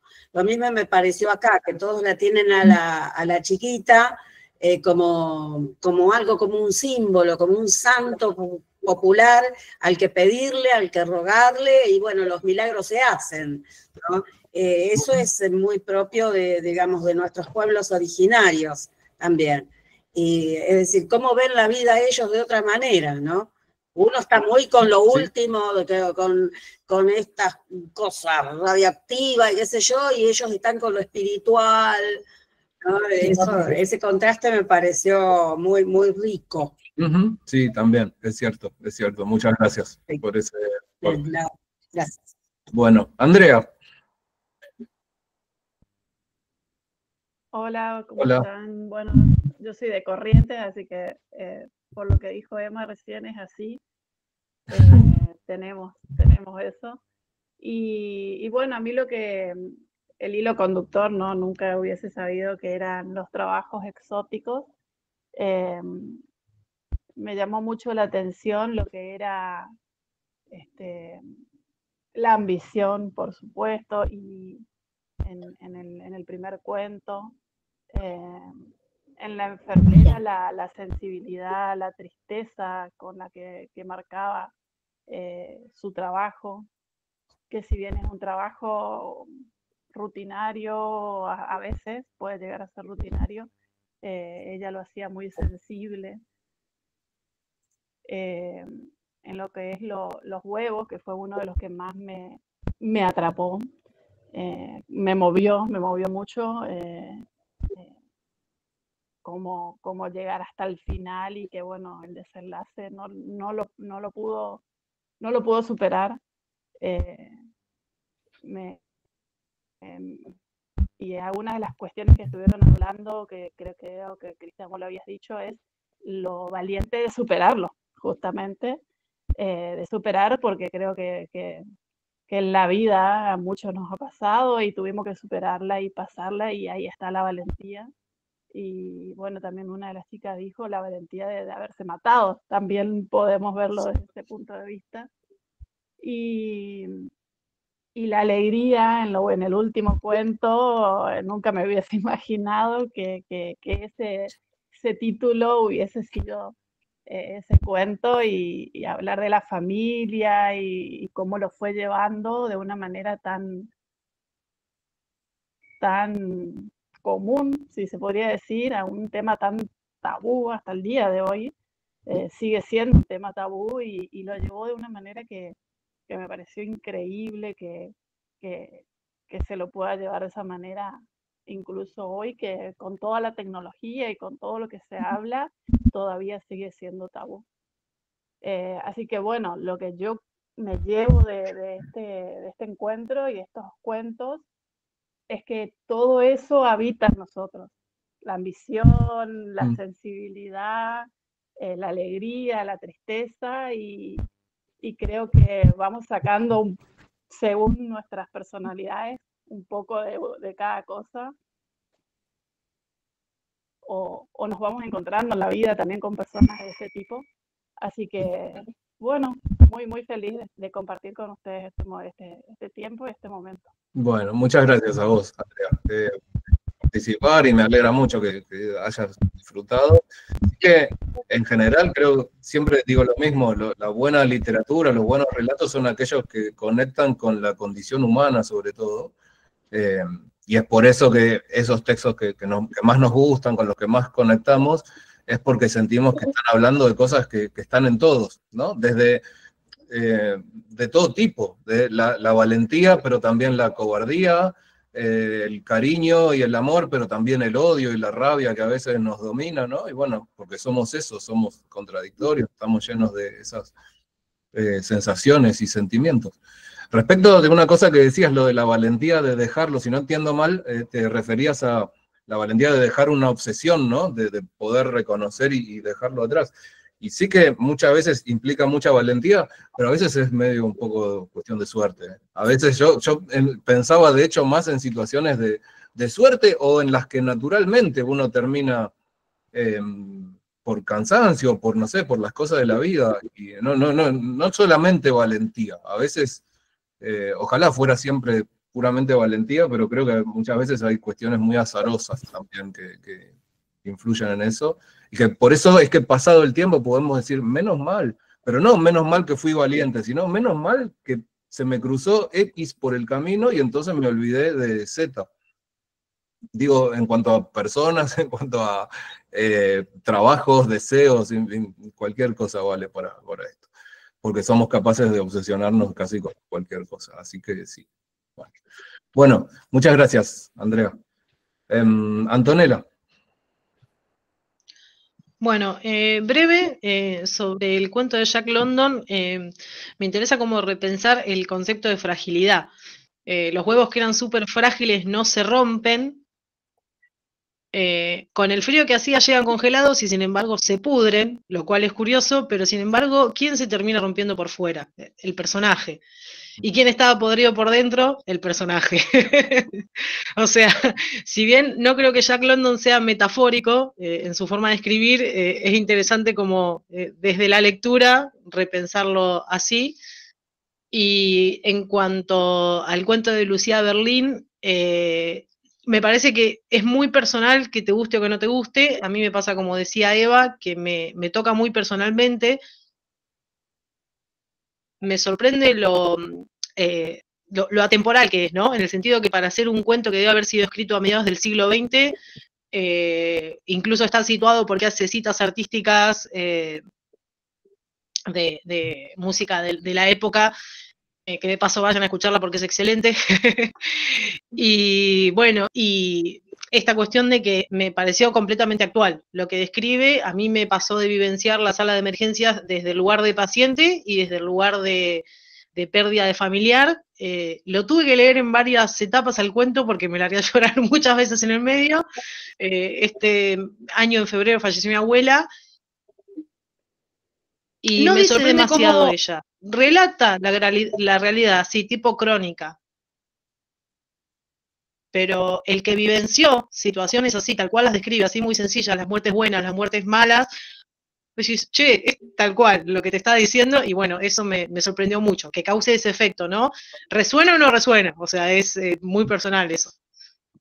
Bueno, sí, sí, sí. Es de finales de los 70 el relato. De hecho, en el título está en 1977. Pero se publicó muy poco después. Yo en el cuento, yo siempre pongo, cuando les mando los cuentos, pongo al final el año de publicación porque me parece siempre importante. Pero en este caso, no tenía el año exacto, terminé poniendo 2015, que es el año en el que se publicó Manual para Mujeres de la Limpieza, que es, como decíamos antes, el libro que a ella la pone como en el tapete. Pero la publicación original del relato es de 77, 78, por ahí, en una editorial muy chiquita. Después salen recopilados en una editorial mediana, pero también tienen escasa circulación, y recién se empiezan a circular masivamente ahora en 2015. Así que, bueno, ahí, Conchis, aprovecho para citar porque no la escuchamos hoy, pero concuerdo con que resuena o no resuena, porque a mí ese cuento no me tocó personalmente, me pareció aburridísimo. Bueno, sí, me imagino que hay cuestiones muy, muy personales. Lidia se despide, ya estamos cerrando, unos minutitos y ya nos vamos. Pero sí, hay ciertos asuntos y ciertos relatos y ciertos modos de narrar que a veces hacen que conectemos más o menos con ciertas historias o ciertos cuentos o ciertos autores o autoras. Y eso, qué sé yo, no está ni bien ni mal, ¿no? Es parte de lo que sucede con la literatura, y por suerte podemos elegir, y los gustos son muy personales muchas veces. Así que, bueno, está Raquel y Nat, y nos vamos. Así que dale, Raquel, cuando quieras.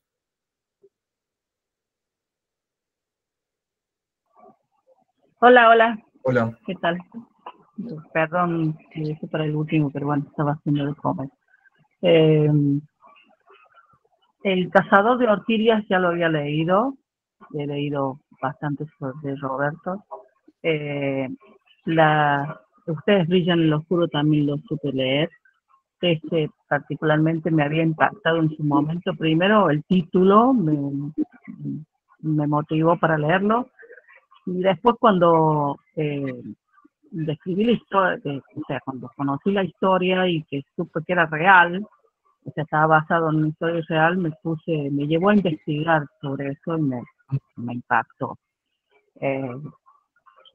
Y así que los nuevos para mí fueron apuntes de la sala de urgencia, que me encantó en el sentido de, me llegó mucho. No soy enfermera, pero el hecho de tratar de la muerte y la vida, y de esa forma de tratar también al paciente, que supongo que no todos sabemos, porque no todas las enfermeras tienen ese carisma, como las maestras también nos pasa a veces, y me pareció como muy tierno, la verdad, me gustó.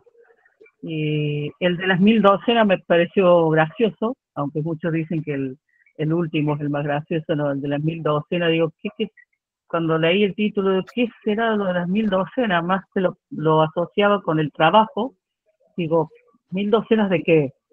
No sé. Después cuando dijeron huevo, ¿qué es lo que va a hacer con 1000 docenas de huevos? Bueno, todo el transcurso, toda la odisea que tiene este hombre que tiene la intención y la ingenuidad de vender tantas docenas de huevo y hacerse rico, me pareció como, no sé, algo medio como infantil, la verdad. Y el último, que es el tema del chico que trabaja para película porno, no me pareció tampoco el hecho de que sea un trabajo muy extraño, existe, así que, pero sí me pareció gracioso la actitud de la madre. El hecho de, como dice Cristian, tomarlo desde el tema de lo cotidiano y de que fuera dentro de un ámbito familiar, y el escándalo, el impacto que tiene en la familia enterarse de que el hijo se dedica a eso, y después todo lo que va pensando, el proceso mental que hace la madre, de imaginárselo desde chiquito, todo eso me pareció muy, digamos, no sé, puede ser que no se me hubiera imaginado escribirlo, seguro, pero me parece lo más destacable más allá de lo que sea el tema, ¿no? Así que no, todos los cuentos estuvieron bastante interesantes, más allá de que había 2 que los había leído. Y lo del cazador de orquídeas, sí, ese creo que es el trabajo que me pareció más raro, y no, el tema es que no llega a buen fin. Yo pensé, me hizo acordar mucho a la película Anaconda. Hay una de las versiones de Anaconda que persigue una flor, hay un grupo de cazadores de flor de la anaconda, pero no busca la víbora, sino a la flor que esconde la anaconda. Me hizo acordar a esa película. Muchos. Mueren muchos, y al que quiere conseguir la orquídea no es una orquídea, es una flor rara. No le importan las muertes, no le importa la anaconda, manda a quien sea a buscar la flor, amenazando y todo. Y esto me hizo acordar mucho. Fue raro el tema de cómo termina, tragándose la orquídea. Es un poco de justicia también, pero me sorprendió eso. Pensé que realmente la iba a obtener y, bueno, a lo mejor iba a tener otro final, pero... Muy bueno, Cristian. Bueno, muchas gracias. Gracias por tus comentarios y los aportes, y así que bueno, me alegra, como les vengo diciendo, ¿no? Más allá de que no a todo el mundo les gustan todos los cuentos, pero siento que en general han tenido buena aceptación. Sí. Y una propuesta mía o un propósito mío siempre es que tengamos variedad, ¿no? Y bueno, eso también genera eso, que podamos acercarnos a distintos autores de distintos países con temas que se diferencian entre sí, más allá del hilo conductor. Bueno, me quedé con la idea de pensar algo para proponerlo como acertijo, a ver, así que probablemente lo termine haciendo porque ya estoy emocionado con eso. Bueno, y Nat.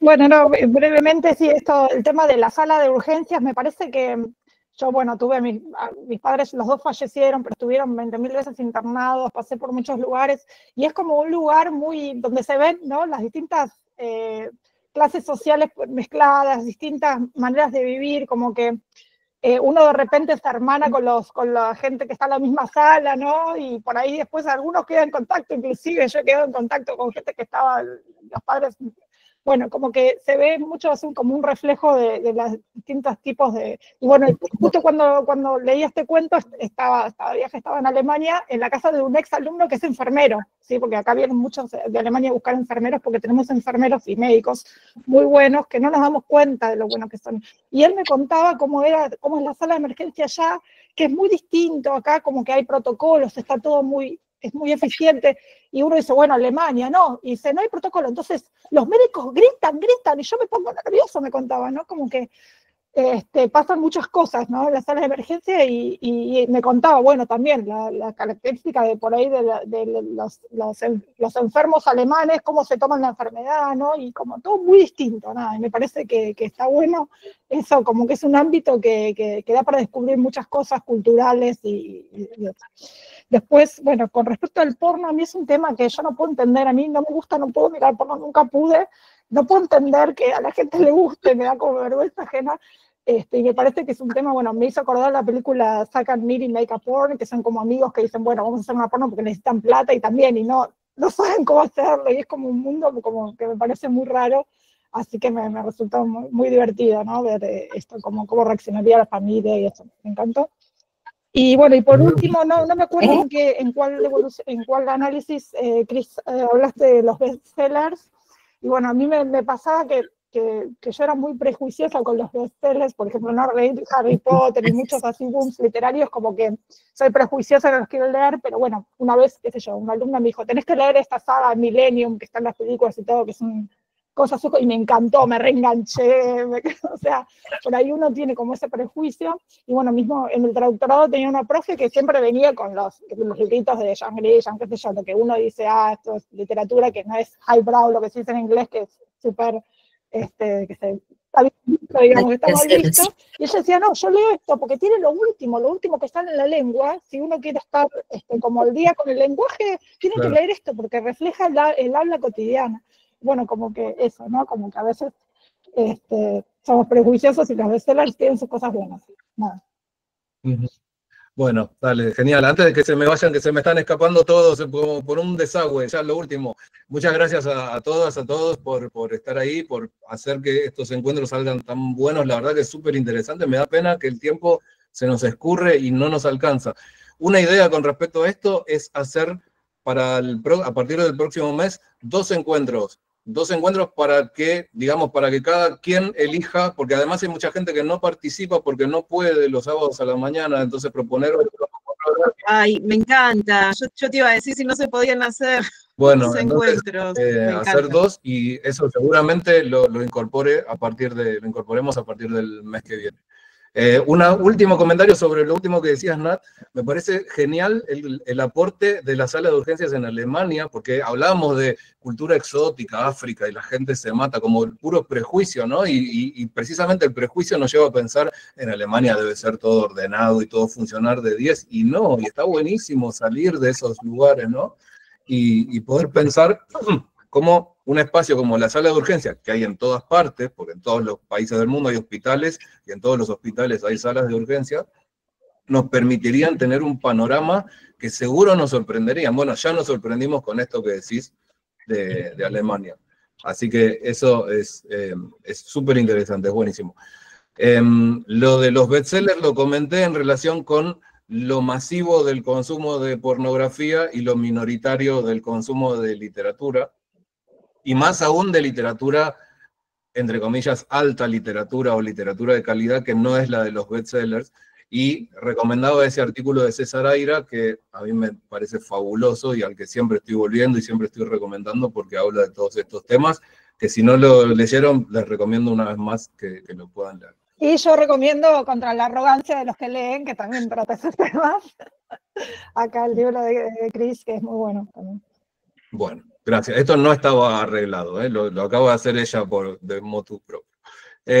Gracias por estar ahí, en serio, y ojalá puedan estar el mes que viene, que seguimos con cuentos con deportes, que no son fútbol, y bueno, eso, seguimos en contacto, cualquier cosita vamos hablando, pero bueno, muchas gracias una vez más, y hasta pronto, nos vemos. Muchas gracias.